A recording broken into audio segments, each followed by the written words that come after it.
चंद लम्हों में ढह गया सब कुछ, पानी हो के बह गया सब कुछ। पहली बारिश से बर्फ मौसम तक मैं अकेला ही सह गया सब कुछ। तेरी नगरी में खाली हाथ आए, रास्ते में ही रह गया सब कुछ। मैंने पूछा तेरी मताए हयात, बोला जहलम कि बह गया सब कुछ। नमस्कार, आदाब, मैं हूं तहसीन मुनव्वर और ये प्रोग्राम है मैं कश्मीरी पंडित हूं। मेरे कश्मीरी मुसलमान दोस्त के बेटे ने उनसे पूछा था कि पापा कश्मीरी पंडित कैसे होते हैं। वो रोने लगे, कहने लगे कि जिस कश्मीरियत की जो सबसे बड़ी बुनियाद थी वो कश्मीरी पंडित हमसे दूर हो गए। 3 दहाई बीत गई, 30 साल से ज्यादा का वक्त बीत गया और आज ये वक्त आ गया कि हमसे पूछा जा रहा है, हमारे बच्चे ही पूछ रहे हैं कश्मीरी पंडित कैसे होते हैं। रोने लगे। उन्होंने कहा कि कश्मीरी पंडितों के दुख, दर्द, परेशानियां, बेचैनी, बेकरारी सब हमारी जैसी है, लेकिन हम अपनी सरजमीन पर रहते हुए अपने दुखों के तूफान से होकर गुजरते हैं। वो अपने वतन में बेघर होकर इस तूफान से गुजरते हैं। आज हम टीकालाल टपलू जी की बात करेंगे। उनका कत्ल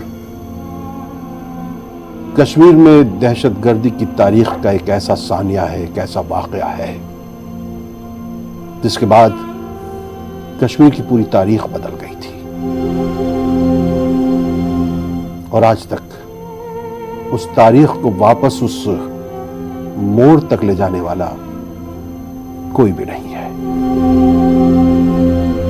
टीकालाल टपलू जी से हम आज पूरन कृष्ण भट्ट तक आ चुके हैं और हो सकता है जब ये प्रोग्राम आप तक पहुंचे कोई और कश्मीरी पंडित दहशतगर्दों की गोलियों का निशाना बन चुका हो। कैसे बदलेगा तारीख का ये मोड़? क्या ये कभी वापस जा पाएंगे? क्या आने वाली नस्लें अपने बड़े बुजुर्गों से यही पूछा करेंगी कि कश्मीरी पंडित कैसे होते हैं?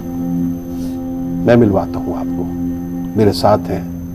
याद करते हैं, उसके साथ उन सभी का स्मरण होता है। टीकालाल टपलू पेशे से एक वकील थे। अलीगढ़ मुस्लिम यूनिवर्सिटी से उन्होंने वकालत की डिग्री हासिल की थी, इसलिए उनके अंदर गंगा जमुनी तहजीब की खुशबू रची बसी थी। श्रीनगर हाईकोर्ट में वकालत करने वाले टपलू जी बहुत ही रहमदिल और लोगों का दुख दर्द बांटने वाले हमदर्द इंसान थे। वो किसी को भी परेशानी या मजबूरी में नहीं देख सकते थे। सभी के वो चहेते थे, सभी के, चाहे कोई भी कम्युनिटी उनके चहेते थे, क्योंकि उन्होंने भेदभाव कभी करा ही नहीं था कि ये मोहम्मदन है, ये सिख है, ये हिंदू है। हर एक को अपनी एक ही नज़र से देखते थे, एक ही नज़र से हर एक को वही प्यार देते थे, हर एक को वही आशीर्वाद देते थे, चाहे वो मोहम्मदन हो, चाहे हम हिंदू लोग हो, चाहे कोई, एक ही जैसी नज़र रखते थे। धर्म, मजहब, जात पात की दीवारों से ऊपर उठकर परेशान हाल की मदद करना वो अपना फर्ज समझते थे। हम उनको पापा महाराज बोलते हैं। ये बच्चे सारे जो वो कमा के लाते, चाहे वो कोर्ट से लाते थे, चाहे कहीं से, वो उनका चूल्हा, वो पता नहीं कितने हजार लोग उनका चूल्हा चलाते थे, चाहे उसमें मोहम्मदन हो, चाहे वो बिलक कैसे मार पीट के हम अब क्या करें। ये सोचकर कि राजनीति में रहने से दीन दुखियों की मदद करना आसान होगा, वो सामाजिक सेवा के भाव से भारतीय जनता पार्टी से जुड़ गए थे। ये वो दौर था जब सरहद पार की शाह पर कुछ राष्ट्र दुश्मन तत्वों ने कश्मीरियत की मजबूत दीवार को ढाने का मन बना दिया था। ऐसे लोग कश्मीरी पंडितों में डर पैदा करने के लिए निशाने तलाश रहे थे, उन्हें बार बार धमकियां दे रहे थे। धमकी और इशारे तो 59 वर्षीय टीकालाल टपलू को भी मिले थे, लेकिन वो समाज सेवा के कारण अपने लोगों को छोड़कर जाना नहीं चाहते थे। इसी कारण राष्ट्र विरोधी ताकतों की नजर में टीकालाल टपलू कांटों की तरह चुभने लगे थे। फिर 14 सितंबर 1989 का वो मनहूस दिन भी आया जब पूरी वादी के कश्मीरी पंडितों में डर पैदा करने के लिए नेक दिल और हमदर्द इंसान टीकालाल टपलू को दहशत के लश्कर ने गोलियों से भून दिया।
टाइम तो ऐसा लग रहा था कि जमीन फट गई। जब वो इंसिडेंट हुआ लग रहा था जमीन फट गई, आसमान फट, पता नहीं क्या हुआ।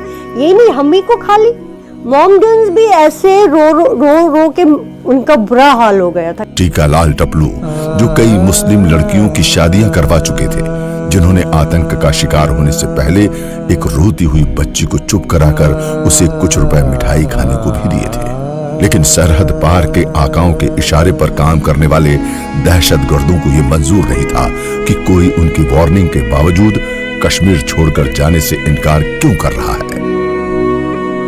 वो दिन और आज का दिन, टीकालाल टपलू जी के परिवार के लोग इस दर्द को सहते चले आ रहे हैं। 33 बरस का लंबा वक्त बीत गया है, लेकिन आज भी टपलू परिवार के सदस्य अपने ही देश में माइग्रेंट बनकर जी रहे हैं। वो आज भी उस मिट्टी को देखने को तरसते हैं जिसमें उनके पापा महाराज की रूह बसती थी। कश्मीर की जब भी याद आती हालत बहुत ही खराब, बहुत ही, क्योंकि अपनी यादें जुड़ी हैं हमारे से। कश्मीर हमारी सारी यादें जुड़ी हैं, हमारा उठना बैठना। आज हम यहाँ सेटल हो गए, लेकिन कश्मीर का जो माहौल था ना, मतलब जो अपना यहाँ पर, तो वो बिल्कुल ही टोटली अलग हो गया। अपने भाई बहन अलग हो गए, एक ही घर में नहीं रह सके। वहाँ तो जॉइंट फैमिली होती थी, कुछ दुख सुख होता था तो जॉइंटली सभी करते थे। यहाँ तो पता ही, ये बच्चे बेचारे, उनको पता ही नहीं कजिन कहाँ है, वो कहाँ है, ये किसी को कुछ पता ही नहीं, क्योंकि दूर दूर बिखर गए हम सारे। उनका बेटा आज भी पापा महाराज की हत्या को जब याद करता है तो अंदर से कांप सा जाता है। बाद में आने वाली पीढ़ी ने अपने दादा को तो देखा नहीं, अलबत्ता जब अपने मम्मी पापा से उनके बारे में सुनते हैं तो उन्हें भी दुख के बादल घेर लेते हैं। मम्मी पापा से तो हम उनकी एक्चुअली फैमिली रिलेटेड स्टोरीज ज़्यादा सुनते हैं कि वो कैसे इंसान थे, जो उनके सैक्रिफाइसेस हैं या जो भी वो लोगों के लिए करते थे, वो हमारे घर में जो भी आता है, चाहे उनके टाइम के छोटे थे बड़े थे, वो सब उनकी ऐसे ना कोई हमें स्टोरीज सुनाते हैं कि कैसे वो हेल्प करते थे उनकी, या कैसे वो उन्हें पढ़ाते थे, या कैसे उन्हें सिखाते थे, या कभी भी उन्होंने रैंडमली उनको कुछ एक अच्छी बात सिखाई हो, तो वैसे ही हर कोई उनके बारे में कुछ ना कुछ हमको बताता ही रहता है। अपनी धरती से और अपनों से दूरी का एहसास सितम ढाता है। जिस सरजमीन पर बुजुर्गों के कदमों के निशान हैं, जहां उनकी सांसें बसी हैं, जहां की हवाओं में अपनों की खुशबू बसी हो, वहां ना होना भी किसी आफत से कम नहीं है। मेरे फ्रेंड्स जब भी जाते हैं, they have always asked me कि आप क्यों नहीं गई हो, बीइंग अ कश्मीरी तुमको कैसे नहीं पता कश्मीर में क्या है ये वो। तो हम उनको तो नहीं समझा पाते क्योंकि बहुत कॉन्टेक्स्ट देना पड़ता है, बट आई मीन एज सबको पता ही है कि हमारी लाइफ हमारे नाम पे थ्रेट है वहाँ पे, तो कभी पेरेंट्स भी लेके नहीं गए और कभी हमारी भी अभी तक हिम्मत नहीं बनी कि हम जाएं और एक्सप्लोर करें कि कश्मीर कैसा है। जन्नत निशां कश्मीर, सूफी संतों का बसेरा कश्मीर, दुनिया की नजरों का केंद्र बिंदु कश्मीर, जिसकी खूबसूरती को देखने के लिए दुनिया भर के लोग लाखों रुपए खर्च करके आते हैं। इनसे आज वो सब कुछ छिन गया है। वो मौसम, वो खुशबूदार हवाएं, वो रहन सहन, आज भी जिसे देखने के लिए उनकी आंखें तरसती हैं। मुझे तो बिल्कुल पता नहीं है कि कश्मीर में क्या है, कैसा दिखता है, हम लोग कैसे रहते थे, हमारा घर कैसा है, मुझे बिल्कुल कुछ भी आइडिया नहीं है, क्योंकि हम कभी गए नहीं। सिर्फ मूवीज़ में जितना देखा है डल लेक के बारे में या किसी और गुलमर्ग के बारे में, मूवीज़ में जितना देखा है उतना ही आइडिया है। इन चेहरों पर सिर्फ यही दर्द भरे सवाल है, चाहे जबान से बोले या ना भी बोले, चेहरा सवाल करता है। ये दर्द कब कम होगा, कब अपने घर जाएंगे, कब अपनी मिट्टी को चूमेंगे, कब टीकालाल टपलू की कुर्बानी, उनकी शहादत काम आएगी।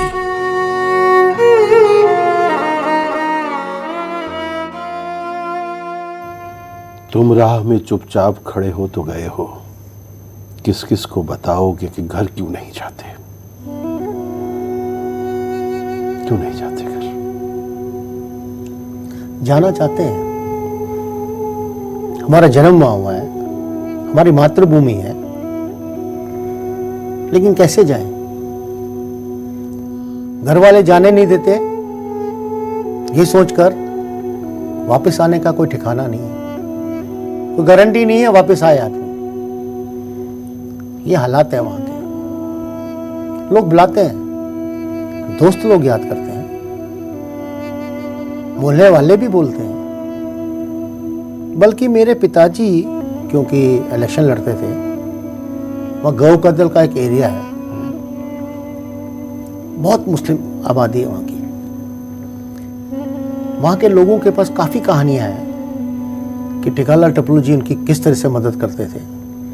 और टीकालाल टपलू जी को जब इलेक्शन होता था, सबसे ज़्यादा वोट वहीं से आते थे, मुस्लिम इलाके से। मुस्लिम इलाके से। वो आज भी मुझसे कहते हैं कि कर्जा उतारना है, इलेक्शन में खड़े हो जाओ। रोते रोते कहते हैं मुझसे। आपकी वालिदा ने तो चुनाव लड़ा था। मेरी माताजी ने चुनाव लड़ा था, वो इसलिए लड़ा था क्योंकि ये वाजपेयी जी का आदेश था। केदारनाथ साहनी जी का फ़ोन आया कि आपको कल अनंतनाग जाना है, फॉर्म भरना है। मैंने कहा साहनी जी आप कैसी बातें कर रहे हैं? नहीं नहीं, ये वाजपेयी जी का आदेश है और हम ऐसे परिवार से आए हैं जहाँ पे बड़ों का आदेश हमारे लिए एक ऑर्डर होता है। मैं गया श्रीनगर, फॉर्म भरा।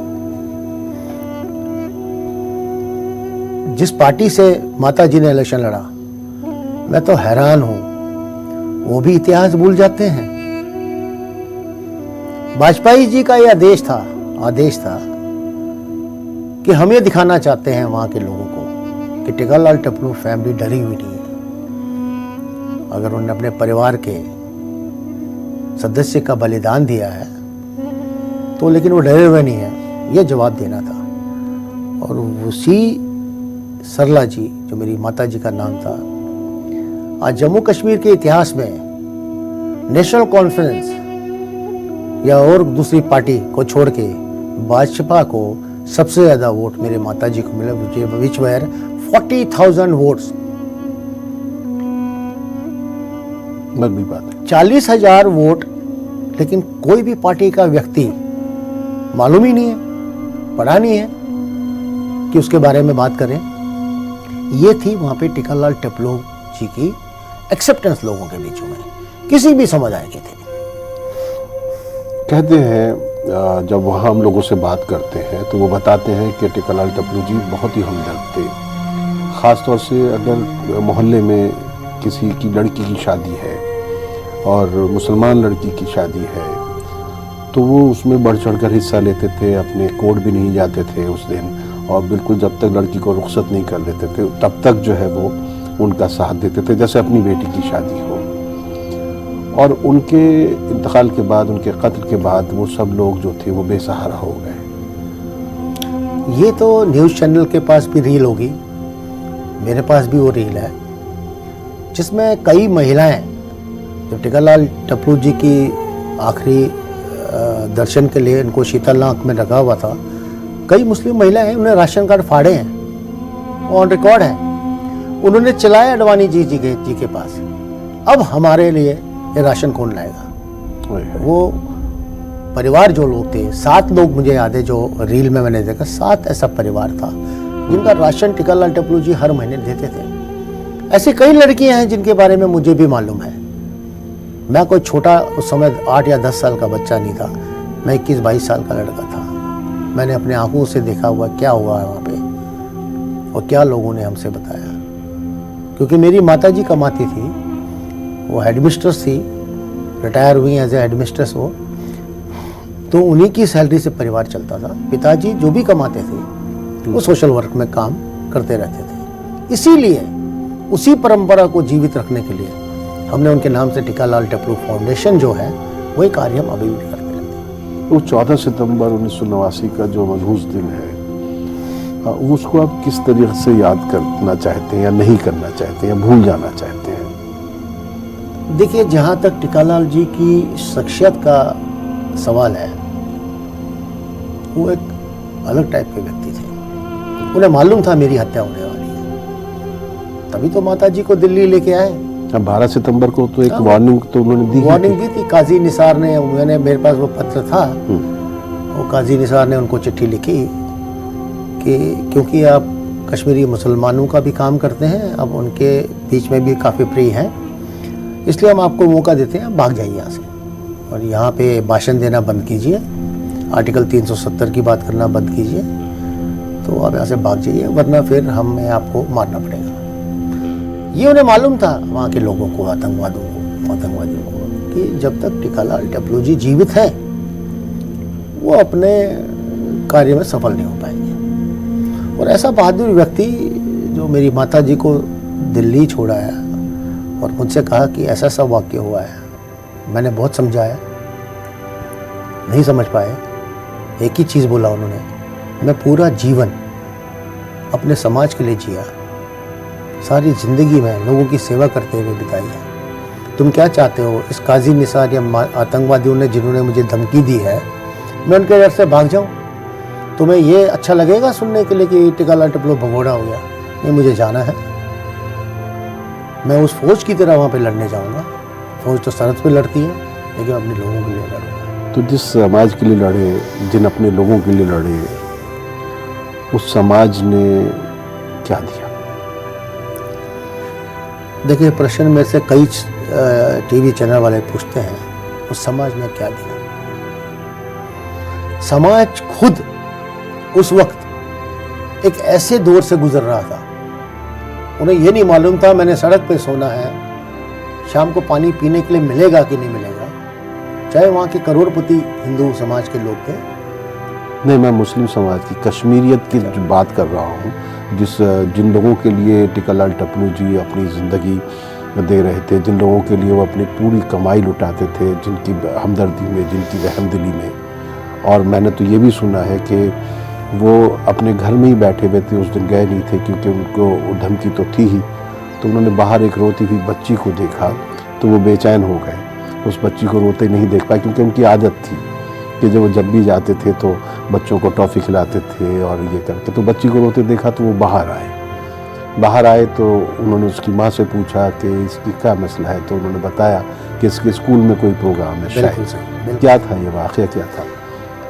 एक बच्ची को रोते हुए उन्होंने देखा अपनी खिड़की से, तो वो घर पे थे, तो वो नीचे आए, तो उसने बच्ची को थोड़ा सा सरवर पे हाथ रखा, चुप कराने की कोशिश करी, तो उसकी माँ से पूछा ये क्यों रो रही है? तो वो कहने लगी इसके स्कूल में आज एक फंक्शन है और 5 रुपए मांग रही है मेरे से, मेरे पास तो पैसे हैं नहीं, तो इसलिए मैं इसको मना कर रही हूँ। तो टिकालाल टपलू जी वापस घर गए, वहाँ से 5 रुपए का नोट लिया, उस लड़की को दिया, फिर उस बच्ची के साथ ही वो आगे हमारे एक दुकान वाले थे वहाँ पे, उसको टॉफ़ी दी। और फिर पता नहीं अचानक उनके दिमाग में क्या है, उन्होंने बोला नहीं मैं कोर्ट जाता हूँ, वरना उनको उस दिन जाने का कोई कार्यक्रम नहीं था। बस कोर्ट के लिए निकले तो लोग छुपे हुए थे, 5 लोग गाड़ी के पीछे, उन्होंने पीछे से फायर किया। टिकालाल टपलू जी मुड़े उन्होंने कहा, एक कायरो, तुम पीछे से क्यों वार कर रहे हो? हिम्मत है तो मेरी छाती पे गोली मारी है। क्योंकि 2 दिन पहले ही उन्होंने एक भाषण दिया था जिसमें उन्होंने कहा था वो गोली आज तक नहीं बनी जो टिकालाल टपलू की छाती को पार कर सके, और हुआ ही ऐसा। वो आतंकवादी भी कायर थे, उनकी हिम्मत नहीं हुई उनकी छाती पे वार करने किया, तो पीठ से वार किया, पीठ के पीछे से वार किया। ये शख्सियत थी उनकी। तो आपके लिए कैसे एकदम से पूरी दुनिया बदल गई उनके इंतकाल के बाद, कत्ल के बाद? देखिए, हम पढ़ रहे थे, कोई जॉब नहीं थी, एकदम से मालूम नहीं था कि क्या करना है। तो 12 दिन 13 हमारे यहाँ पे पूजा होती है, वो करने दी। 13वें दिन सवेरे सवेरे सरकार के लोग आए, कहने उठिए उठिए, चलिए आपको जम्मू छोड़ना है वापस। मैं उनसे कहा, अरे भाई 12 दिन कल हुए हैं, पूजा खत्म हुई है, मैंने पिताजी के कागज़ देखने हैं, उनके पेपर देखने हैं, मैंने उनकी डेथ सर्टिफिकेट लेनी है, मैंने FIR देखनी है कि हुई है कि नहीं हुई। नहीं जी, आप ये छोड़िए, आप कुछ नहीं उठाया। मैंने जो कपड़े पहने थे ज़बरदस्ती मैंने उनको मतलब चैलेंज भी करने की कोशिश करी। मैंने कहा मुझे बात करने दीजिए किसी बड़े अधिकारी से, नहीं करने दिया, उठा के लेके पटक दिया जम्मू में। वो दिन फिर वापस नहीं गए। मैं कश्मीरी पंडित हूँ।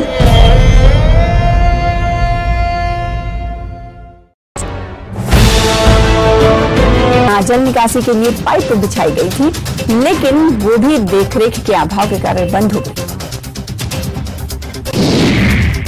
नाहन के इंडोर स्टेडियम में जिला बैडमिंटन एसोसिएशन की ओर से जिला स्तरीय बैडमिंटन चैंपियनशिप का आयोजन किया जा रहा है। चैंपियनशिप का शुभारंभ एसोसिएशन के जिला अध्यक्ष SP सिरमौर रमन कुमार मीणा ने किया। इस चैंपियनशिप में सिरमौर के अलग अलग इलाकों से तकरीबन 104 प्रतिभागी हिस्सा ले रहे हैं। 2 दिवसीय ये चैंपियनशिप 4 वर्गों में खेली जाएगी, जिससे चयनित प्रतिभागियों को राज्य स्तर पर कांगड़ा जिले में आयोजित होने वाली प्रतियोगिता में भेजा जाएगा। फुलनकी रिफोरेस्टर संस्था की ओर से 9 जुलाई को शमलेच में फॉरेस्ट पार्क में 8वां पौधारोपण कार्यक्रम आयोजित किया जाएगा, जिसमें कई स्कूली बच्चों को भी आमंत्रित किया गया है ताकि वो लोग पर्यावरण को बचाने के लिए अभी से जागरूक हो सके। वहीं एक ड्राइंग कंपटीशन भी संस्था की ओर से करवाया जाए। नाहन में श्री सत्य साई सेवा समिति की ओर से सैनवाला में पौधारोपण किया गया। इस दौरान सत्य साई सेवा समिति से जुड़े लोगों ने बड़ी संख्या में पहुंचकर पौधारोपण किया। मीडिया से बातचीत करते हुए श्री सत्य साई सेवा समिति के अध्यक्ष अमर सिंह चौहान ने बताया कि सत्य साई सेवा संगठन ने प्रदेश भर में 1 करोड़ 1989 कश्मीर, जहां चारों ओर आकाश को चीरने वाले नारे गूंज रहे थे, नारे जिनमें मेरा अस्तित्व खत्म करने की बू आ रही थी, और फिर उन कोशिशों को अंजाम तक पहुंचाया जाने लगा।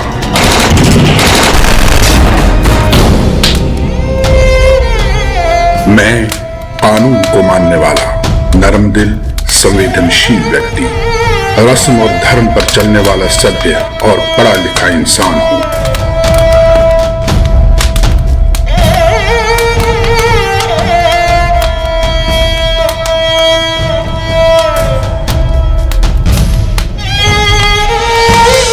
मैं कश्मीरी पंडित हूं।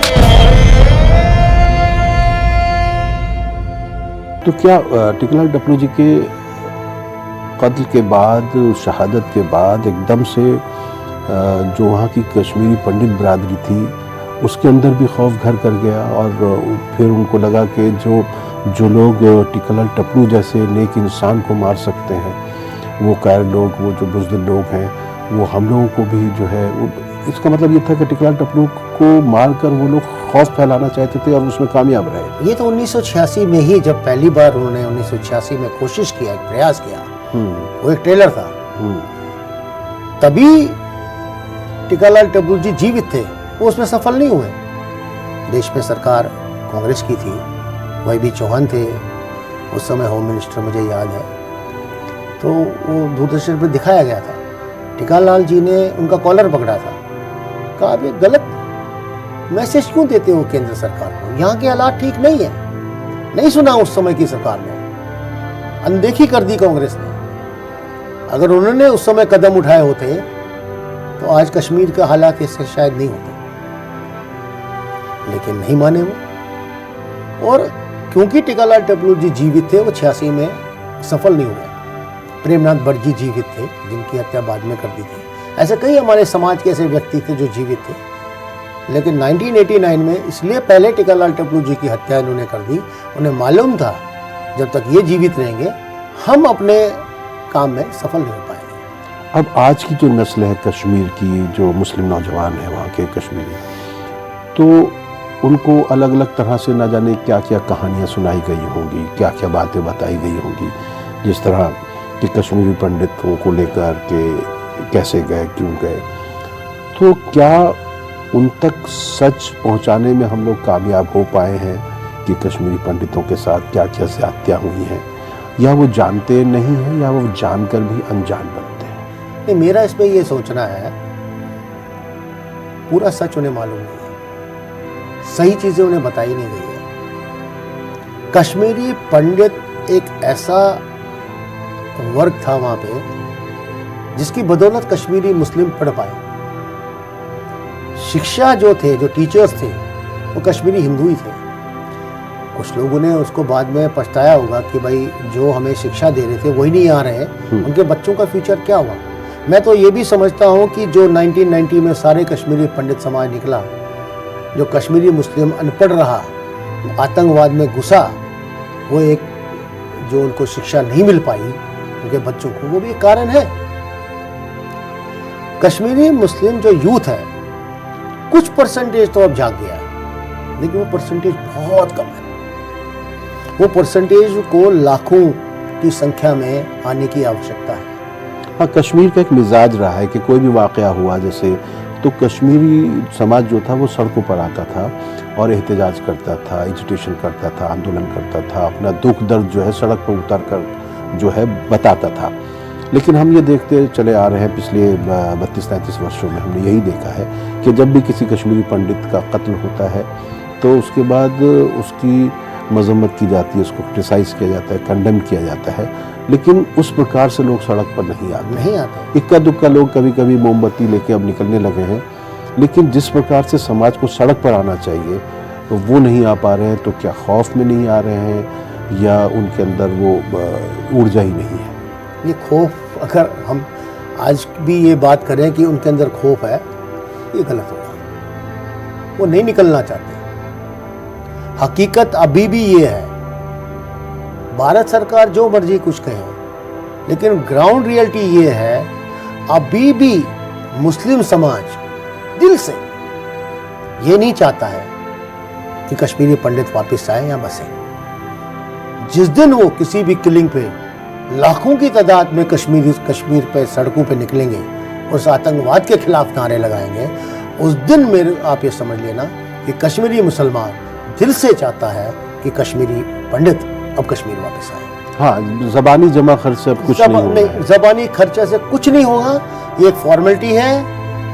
उनको कुछ सरकार से फ़ायदा मिलता है ऐसा बोलने में, या वो समझते हैं कि भी कश्मीर के मुस्लिम बहुत समझदार लोग हैं, वहाँ की पॉपुलेशन बहुत समझदार है। उन्हें मालूम है हमारे लिए सड़कें बन रही हैं, हमारे लिए एक पैकेज दिया जा रहा है, उसमें कश्मीरी पंडित इक्का दुक्का अगर एज ए टूरिस्ट आता है, देवी तुलमुल में जाके बैठ जाता है, 2 दिन आएगा, चला जाएगा। बाकी ये जो पैसा मिल रहा है हमें, तो हमारे लिए मिल रहा है ना। तो इसके लिए बीच बीच में कुछ लोग मोमबत्ती लेके भी जाएं, तो इन चीज़ों से कश्मीरी समाज को क्या फ़ायदा है? इससे सिंबॉलिकल जेस्चर से, अलामती जो है, ये इनसे कुछ नहीं होने वाला है। अगर आप वाकई कश्मीरी पंडितों के खैर ख्वाह हैं, उनके बारे में अच्छा सोचते हैं, तो फिर आपको ये साबित भी करना पड़ेगा, ये कहना चाहिए। बिल्कुल। टीकालाल टप्पू साहब को जो है वहाँ के लोग किस अंदाज से याद करते हैं। पीठ पीछे तो लोगों ने बहुत तारीफ़ें की, लेकिन कैमरे पर आने से लोग जो है बचते रहे। उनमें से हमने 1-2 लोगों को किसी तरह रिकॉर्ड किया अपनी कोशिश से। उन्होंने बराह रास्त तो सीधे तौर पर हमसे बात नहीं करनी चाहिए थी, लेकिन हमने किसी तरह रिकॉर्ड किया है। वो उनके बारे में क्या कहते हैं, आप इस पर देखिएगा ज़रा।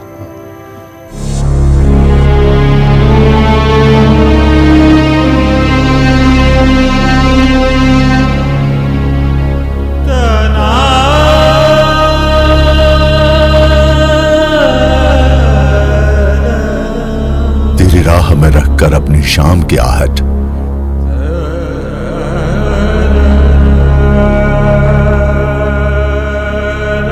दम बखुद सी बैठी है मेरे बाम की आहट।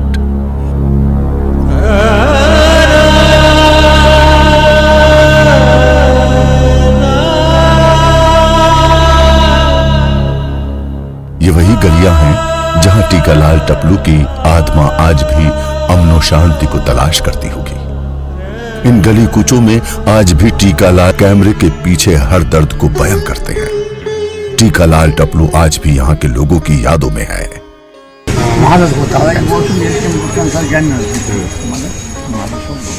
माल खतरों से बढ़ रहा अगर ये फरोश कौन ना अदालत एकदम होता ये अगर केस आ ना कोर्टस मह सह महल सह कर फलान अकु माया सजा पाने क्या कर इंसान। टीकालाल टपलू की जिंदा दिली और मिलनसारी आज भी यहाँ के लोगों के दिलों में जगह बनाए है। यहाँ लोग उनके साथ गुजरे वक्त को याद करते हैं। खतरों बढ़ जाओ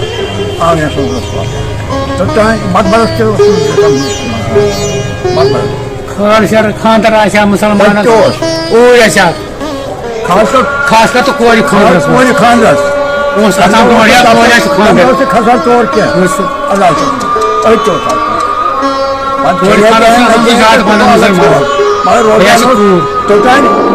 लड़की वापस नहीं गया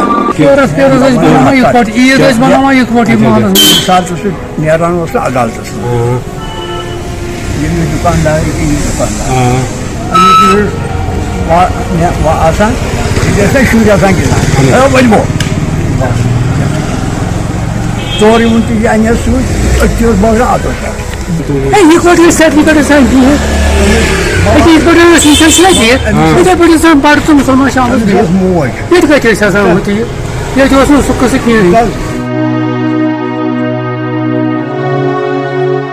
से करान मुसलमान बड़ कदर क्या कैमरे के आगे बोलते हुए डर रहे थे। आज से 10 वर्ष पहले जो कश्मीर में हालात थे आज में फर्क है।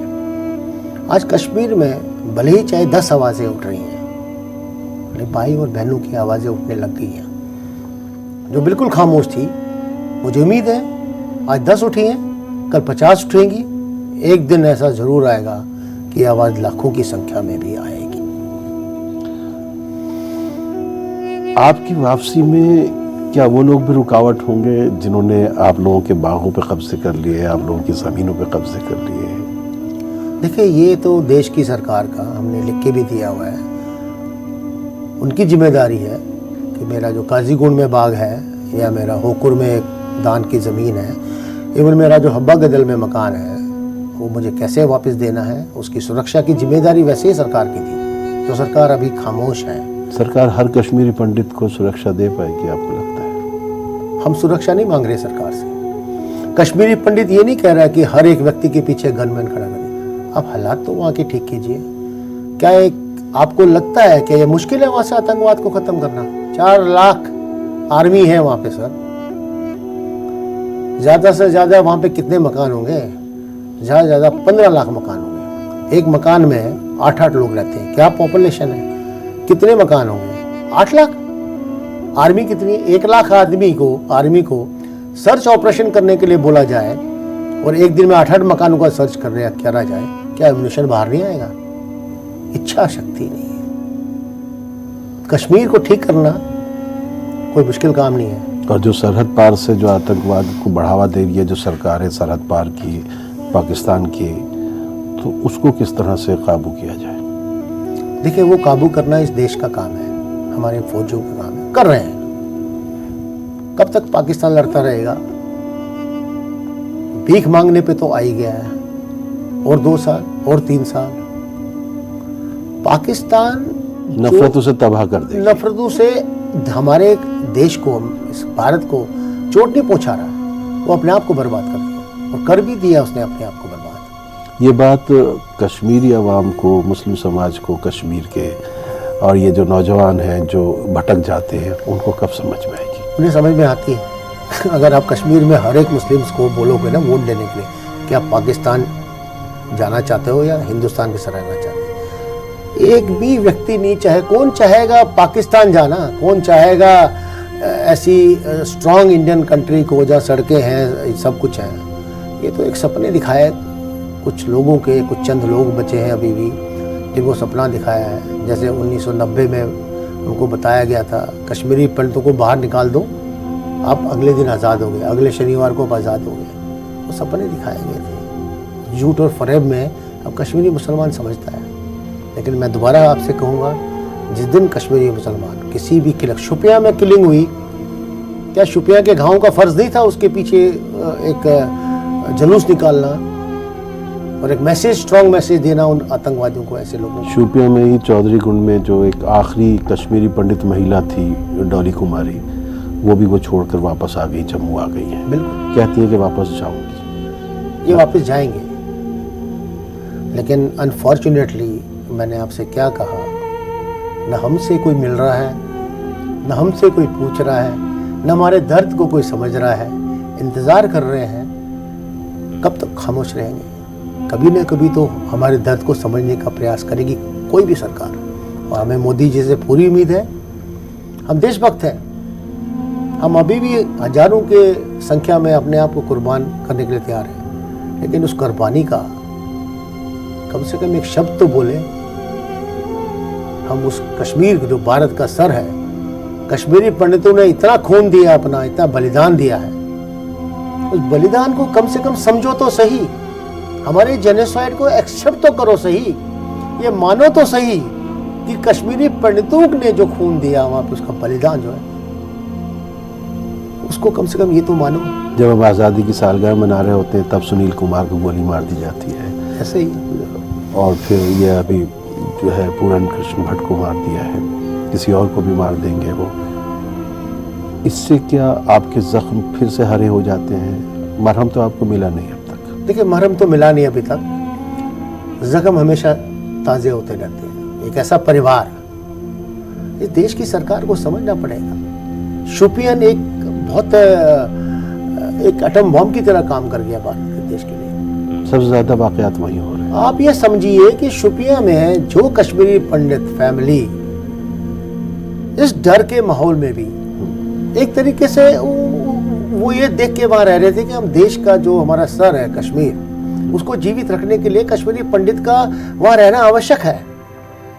बिना कश्मीरी पंडित के कश्मीर जो है, ये भारत सरकार को भी मालूम है और वहाँ के मुस्लिम को भी मालूम है कि वो देश का अटूट अंग रह नहीं सकेगा। वहाँ के सियासतदान, देखिए, वहाँ के सियासतदानों का तो मेरे को लगता है अब जो स्ट्रॉन्ग एक्शन लिए हैं देश की सरकार ने, मोदी जी ने, उनका तो जल्दी हो।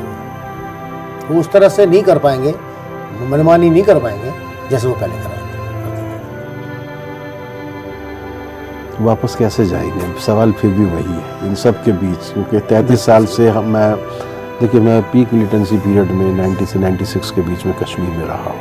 मैंने हालात देखे, मैंने वहाँ पर जो है बारूद की बू महसूस की है जो शायद कोई और नहीं महसूस कर पाए। मैंने आप लोगों का दर्द देखा है, कैंपों में देखा है। दिल्ली में एक एक साड़ी के पार्टीशन के बीच में छोटा सा कालीन के बराबर की जगह में रहते हुए पूरे कुनबे को देखा है मैंने दिल्ली में। उसके बाद उम्मीद ये थी कि लोग वापस जाएंगे, रहेंगे। लेकिन आज भी जब हमारे पास खबर आती है हमारे न्यूज़ 18 पर कि जगती में जो है कश्मीरी पंडित एहतजाज कर रहे हैं, आंदोलन कर रहे हैं अपनी मुतालबात के लिए, या कश्मीरी पंडित जो है जो प्राइम मिनिस्टर जो फंड है उसके भी जो करते हैं कि हमको वापस जम्मू में बसा दिया जाए, तो एक दर्द सा महसूस होता है, एक कहीं ना कहीं टीस होती है। एक मैं बहुत हसास हूँ इस मामले में।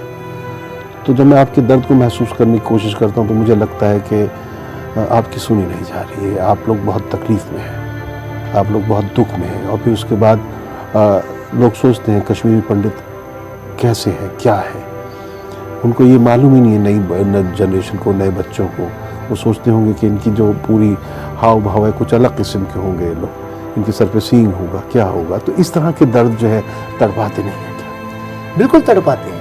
मैंने कहा ना आपको, हमारे दर्द को किसी ने समझा नहीं, अनदेखा किया गया है। 32-33 वर्ष गुजर चुके हैं, उम्मीद तो हम रख रहे हैं कोई ना कोई तो इस देश की ऐसी सरकार आएगी या ऐसे देश का प्रधानमंत्री आएगा, या हमारे आज के प्रधानमंत्री नरेंद्र मोदी जी कभी ना कभी तो जागेंगे। वो भी एक इंसान है, वो टीकालाल टप्पू जी के बारे में क्या बोलते हैं उन्हें सब मालूम है, उन्हें कश्मीरी पंडितों का दर्द भी मालूम है। उम्मीद है जल्दी तो गए अडवाणी जी के साथ लाल चौक पे झंडा लहराने। हाँ जी गए हैं। देखिए झंडा लहराने से मैंने कहा वहाँ पे आप 70,000 करोड़ पैसा दो, आप सड़कें बनाओ, उससे कश्मीरी पंडित का कोई फायदा होने वाला नहीं है। दो चीजें इंपॉर्टेंट है, ये देश जागे और कश्मीरी पंडित से बात करें, उनको पूछे कि आपको क्या चाहिए, किस तरीके से वापस जाना चाहते हैं। और ये पुल कौन बनेगा? देखिए कश्मीरियत की जो सबसे अहम कड़ी है कश्मीरी पंडित, वो तो बिल्कुल अलग हो गया है। अब वो कश्मीरी मुसलमान जो है वो उस तरह सड़कों पर आ नहीं रहा है, और जहाँ जहाँ इक्का दुक्का आपको सॉफ्ट टारगेट बना लेता है वो, और जो बाहर के लोग हैं उनको भी बना लेता है सॉफ्ट टारगेट। जब उसको पता है मुझे जब भी कोई खबर चाहिए किसी को मारना है तो उसे पता है कि मुझे किस कश्मीरी पंडित को निशाना बनाना है। तो ऐसे में वहीं का समाज अगर कुछ नहीं करेगा तब तक कुछ नहीं हो सकता। यहाँ की सरकार चाहे जितनी कोशिश करे। आप मुझे एक चीज़ बताइए, सरकारी ऑफिस है कश्मीर में, 3 कश्मीरी पंडित उसमें नौकरी करते हैं, सरकारी ऑफिस है, और उसके बाहर सिक्योरिटी नहीं है। अगर है तो बंदा पिस्टल लेके अंदर कैसे घुस गया? ये नाकामी तो हमारी खुद की है ना, इस चीज़ को मानते क्यों नहीं है? शुपिया में अगर कहते हैं कि वहाँ पे सुरक्षा बल के 2 व्यक्ति रखे गए थे जो उनके लिए सुरक्षा करते थे, फिर भी ये टारगेट किलिंग होगी, क्या हम ये माने हमारी देश की जो सुरक्षा करने वाले व्यक्ति हैं वो काबिल नहीं है या उनकी इच्छा नहीं है? महसूस तो यही होता है कि अभी इच्छा थोड़ी नहीं हो रही है।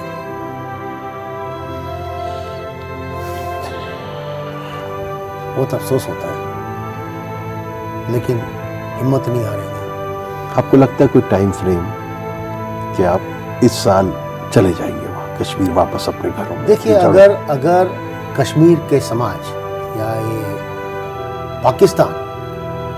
ये पाकिस्तान सपोर्टर्स जो आतंकवादी हैं, ये अगर ये समझते हैं कि टारगेट किलिंग से या कश्मीरी पंडित को मारने से कश्मीरी पंडित समाज का जो हौसला है उसे तोड़ देंगे, तो वो सपने देख रहे हैं। जब तक एक कश्मीरी पंडित भी जीवित है, वो कश्मीर के ऊपर अपना क्लेम ना तो छोड़ेगा और कश्मीर वापस जरूर जाएगा। खैर ये बहुत अच्छी बात है, बहुत अच्छी उम्मीद है, बहुत अच्छी तमन्ना है, बहुत अच्छी आरज़ू है, बहुत अच्छा ख्वाब है, और बहुत अच्छा यकीन भी है, विश्वास भी है आपका। कश्मीरी मुसलमानों से कुछ कहना चाहते हैं तो आप कैमरे की तरफ देखकर उनसे बोल सकते हैं आज। देखिए मेरे कश्मीरी मुसलमानों से एक ही विनती है, 32 वर्षों में आपने भी काफ़ी कुछ खोया है, आपको कुछ मिला नहीं है। सच्चाई को एक्सेप्ट कीजिए। मैं चाहता हूं कि कश्मीर का मुसलमान मेरे देश की क्रिकेट टीम में खेले, मेरे बैडमिंटन खेले, स्पोर्ट्स में आए, दिल्ली की राजनीति में आए, प्रोफेसर बने, साइंटिस्ट बने। इसलिए फ्यूचर को समझ के कोशिश कीजिए, और इस आतंकवाद के खिलाफ सड़कों पे आने का समय आ चुका है और उनको आना चाहिए। यही मेरी विनती इन सबसे। ये एक पैगाम सिर्फ आशुतोष जी का नहीं है, टीकालाल टप्पू के खानवादे का नहीं है, उनके ख़ानदान का नहीं है। ये पैगाम मेरे ख्याल से ये संदेश जो है पूरे कश्मीरी पंडित समाज की तरफ से है, उन कश्मीरी मुसलमानों के लिए है जिनके दिल में अभी भी रहमदिली मौजूद है, जो हसास हैं, जिनको तड़प है दूसरों के दर्द की, दूसरों के दुख की, जो तड़पते हैं, जिनकी आंखों में आंसू आ जाते हैं दूसरों का दुख दर्द देख के। और उन सब के लिए है ये संदेश और पैगाम, जो टीकालाल टप्पू को जानते थे, जिन्होंने टीकालाल टप्पू जी के कुर्बानियों को देखा है किस तरीके से वो दूसरों के घरों में खुशियां बांटने के लिए अपनी खुशियों को दांव पर लगाते थे। और सिर्फ एक टीकालाल टपलू जी की बात नहीं है, कश्मीरी तारीख ऐसे बहुत सारे कश्मीरी पंडितों के से भरी हुई है। ऐसे बहुत से कश्मीरी पंडित रहे हैं जिन्होंने कश्मीरी मुसलमानों के साथ कंधे से कंधा मिलाकर कश्मीर को आगे बढ़ाया है, कश्मीरियत को आगे बढ़ाया है। कश्मीर की तारीख ही ऐसी है, कलहन से लेकर आप नंद ऋषि पर आइए, नलदेख पर आइए, एक पूरी तारीख है जिसमें सब एक दूसरे का साथ देते रहे। अब चुप नहीं रहना है। मेरे हाथों से मेरी चिता बन गई, मेरे कांधों पे मेरा जनाजा उठा, नोके मिशगान से करता सही आम पर मेरे खून से मेरा नाम लिखा गया और मैं चुप रहा। आपको चुप नहीं रहना है। मैं कश्मीरी पंडित हूं। मैं आज के लिए बस इतना ही। प्रोग्राम यहां पे खत्म हो रहा है, लेकिन ये प्रोग्राम, ये पैगाम, ये संदेश आपके जहन और दिल में और दिमाग में हमेशा चलते रहना चाहिए। हम कहां पहुंच गए, हमें कहां जाना चाहिए था और हम कहां आ गए। और हमारे शरीर का एक अहम जुज, एक अहम हिस्सा, एक अहम भाग कश्मीरी पंडित हमसे कट के दूर जा पड़ा है। हमें उसे जोड़ना होगा। आज के लिए बस इतना ही। नमस्कार, आदाब, अपना ख्याल रखिएगा। मैं कश्मीरी पंडित